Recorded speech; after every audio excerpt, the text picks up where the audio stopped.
Napoleon Bonaparte, one of the most influential military leaders in history, is remembered for his strategic brilliance and expansive conquests. His military campaigns, spanning from 1796 to 1815, marked a significant era in European history and shaped the modern world as we know it. In this video, we will unpack the intriguing martial exploits of Napoleon, specifically focusing on two of his greatest victories at Austerlitz and his ultimate defeat at Waterloo. Join us as we explore the tactics, triumphs, and tragedies of Napoleon's military campaigns. This is the background of Napoleon's military prowess. A closer look at Napoleon Bonaparte's early years uncovers a burgeoning passion for military tactics and strategy. Born in 1769 on the Mediterranean island of Corsica, the future conqueror spent his formative years immersed in studying the art of warfare. His relentless passion and a fierce intellect fast-tracked his prominence on the battlefield, with his striking victory at Toulon during the French Revolution rocketing the 24-year-old into the limelight. But Napoleon's prowess wasn't confined to the battlefield alone. His meteoric rise to power was fueled by more than just an ability to command a battle.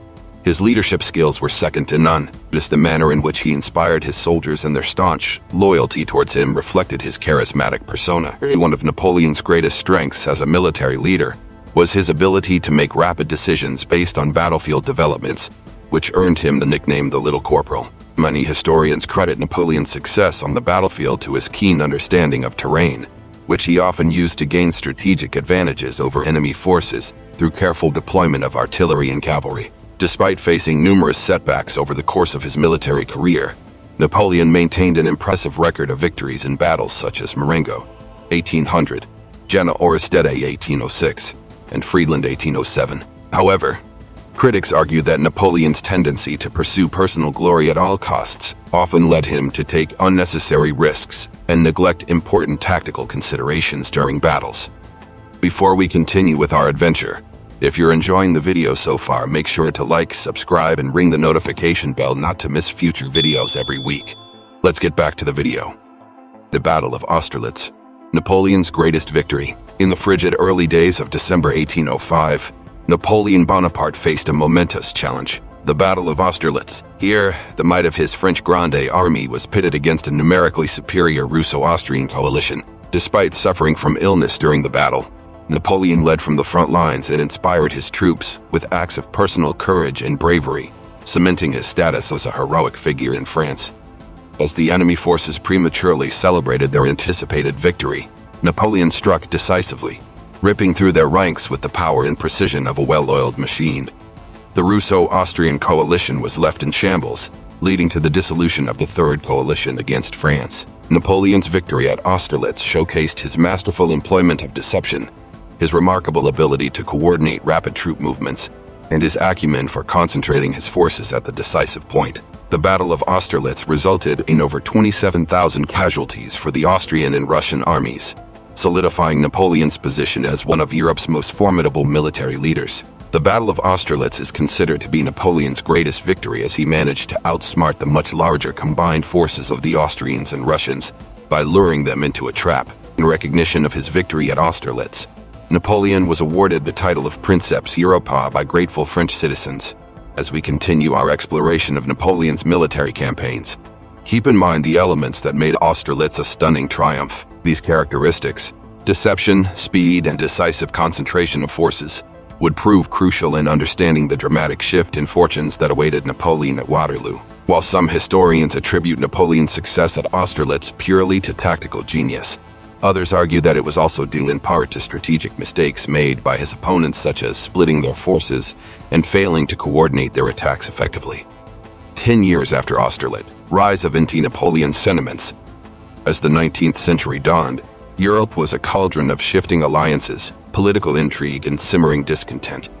A decade into Napoleon's reign, the initially dazzled admiration for the French conqueror began to wane. The colossal drain of manpower to fuel his military conquests and the relentless wars took a heavy toll on the continent. These burdens ignited a slow-burning flame of resentment across Europe, creating a fertile ground for anti-Napoleonic sentiments to thrive. The ripples of these grievances weren't confined to the French borders alone. The introduction of the Napoleonic Code, despite its progressive reforms, was perceived by many as an imposition of French culture. This further stoked the fires of dissatisfaction, transforming passive observers into active adversaries, with even erstwhile allies like Prussia and Austria pivoting against him. The embodiment of these changing alliances was the formation of the Sixth Coalition in 1813. Previously, such coalitions were formed with the aim of re-establishing balance in Europe. This time, however, the objective was singularly focused: the downfall of Napoleon. The participation of his former allies signaled a sea change in the European political landscape, with nations united in their opposition against the French emperor. The man who had once awed the world with his military genius now stood on the precipice of a dramatic reversal of fortunes. These simmering sentiments and shifting alliances provide crucial context to understand the landscape Napoleon was navigating. The stage was set, and the final act of this epic saga was about to unfold. Thus, the Battle of Waterloo. The end of an era, June of 1815 was a time of reckoning for Napoleon as he encountered his Waterloo. The dust of conflict stirred once more, as the legendary French emperor faced the combined might of Britain and Prussia at the famed Battle of Waterloo, as opposed to his shining victory at Austerlitz. Here Napoleon seemed to falter, his usual finesse obscured by indecision and pressure. The backdrop of this battle was layered with intricacies. An unanticipated rainstorm descended upon the battlefield, causing a delay in Napoleon's intended assault.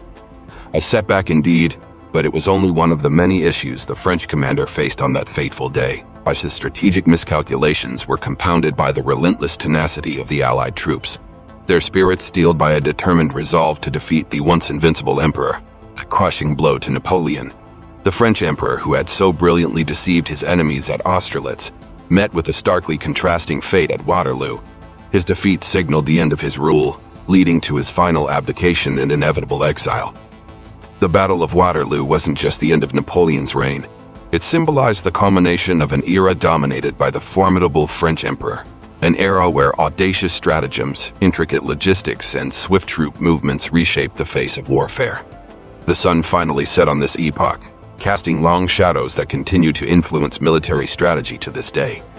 The echoes of Waterloo still resonate, reminding us of a time when a single man's ambitions changed the course of history.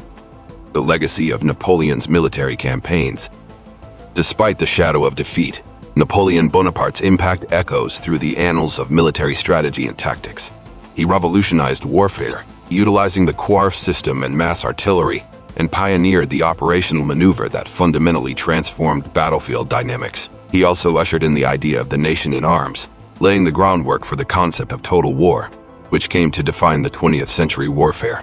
Napoleon's conquests and defeat were not mere events in history, but transformative episodes that left an enduring legacy.